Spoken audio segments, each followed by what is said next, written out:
యెహెజ్కేలు 10వ అధ్యాయము. నేను చూచుచుండగా కెరూబులకు పైగానున్న ఆకాశ మండలము వంటి దానిలో నీలకాంతమయమైన సింహాసనము వంటిదొకటి అగుపడెను.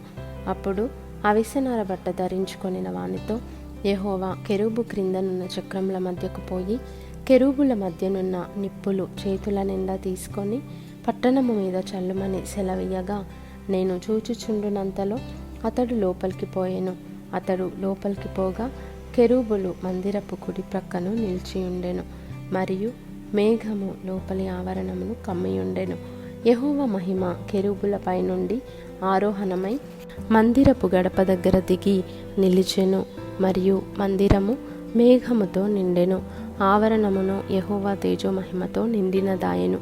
దేవుడైన సర్వశక్తుడు పలుకున్నట్లుగా కెరూబుల రెక్కల చప్పుడు బయటి ఆవరణము వరకు వినబడెను. కెరూబుల మధ్య నుండు చక్రముల దగ్గర నుండి అగ్ని తీసుకొనమని ఆయన అవిసెనార బట్ట ధరించుకొనిన వానికి ఆజ్ఞ ఇయ్యగా, అతడు లోపలికి పోయి చక్రము దగ్గర నిలిచెను. కెరూబులలో ఒకడు కెరూబుల మధ్యనున్న అగ్నివైపు చెయ్యి చాపి నిప్పులు తీసి అవిసెనార బట్ట ధరించుకొనిన వాని చేతిలో నుంచగా, అతడు అవి పట్టుకొని బయలుదేరెను.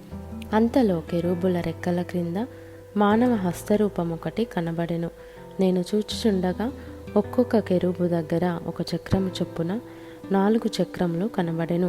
ఆ చక్రములు రక్తవర్ణపు రాతితో చేయబడినట్లుండెను. ఆ 4 చక్రములు ఏకరీతిగా నుండి ఒక్కొక్క చక్రమునకులోగా మరి ఒక చక్రము ఉన్నట్టుగా కనబడెను. అవి జరుగుచుండగా 4 వైపులు జరుగుచున్నట్లుండెను. వెనుకకు తిరుగక జరుగుచుండెను. తల ఏ తట్టు తిరుగును అవి ఆ తట్టే దాని వెంట పోవుచుండెను. వెనుకకు తిరుగక జరుగుచుండెను. ఆ 4 కెరూబుల యొక్క శరీరములను, వీపులను, చేతులను, రెక్కలను ఆ చక్రముల చుట్టూను కన్నులతో నిండియుండెను. 4 చక్రములుండెను. నేను వినుచుండగా తిరుగుడని చక్రములకు ఆజ్ఞ ఇయ్యబడెను. కెరూబులలో ఒక్కొక్క దానికి 4 ముఖములుండెను. మొదటిది కెరూబు ముఖము, రెండవది మానవ ముఖము, మూడవది సింహముఖము, 4వది పక్షిరాజు ముఖము. ఈ కెరూబులు పైకెక్కెను. కెబారు నది దగ్గర నాకు కనబడిన జంతువు ఇదే. కెరూబులు జరగగా చక్రములను వాటి ప్రక్కను జరిగెను. కెరూబులు నేల నుండి లేవవలెనని రెక్కలు చాచగా ఆ చక్రములు వాటి యొద్ద నుండి తొలగలేదు.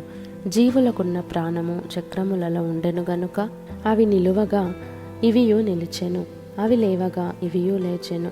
యెహోవా మహిమ మందిరపు గడప దగ్గర నుండి బయలుదేరి కెరూబులకు పైతట్టున నిలువగా, కెరూబులు రెక్కలు చాచి నేను చూచుచుండగా నేల నుండి పైకి లేచెను. అవి లేవగా చక్రములు వాటితో కూడా లేచెను. అవి యెహోవా మందిరపు తూర్పు ద్వారమునకు వచ్చి దిగి అక్కడ నిలువగా ఇశ్రాయేలీయుల దేవుని మహిమ వాటికి పైగా నిలిచెను. కెబారు నది దగ్గర ఇశ్రాయేలు దేవుని క్రింద నాకు కనబడిన జీవి ఇదే. అవి కెరూబులని నేను గుర్తుపట్టి తిని. ఒక్కొక్క దానికి 4 ముఖములను 4 రెక్కలను ఉండెను, మరియు ఒక్కొక్క దానికి రెక్క క్రిందను మానవ హస్తము వంటిది ఒకటి కనబడెను. మరియు వాటి ముఖ రూపములు కెబారు నది దగ్గర నాకు కనబడిన ముఖ రూపముల వలె ఉండెను. అవియు వాటి రూపములను అదే విధముగా ఉండెను. ఇవి అన్నియు ఆయా ముఖముల వైపుగా జరుగుచుండెను.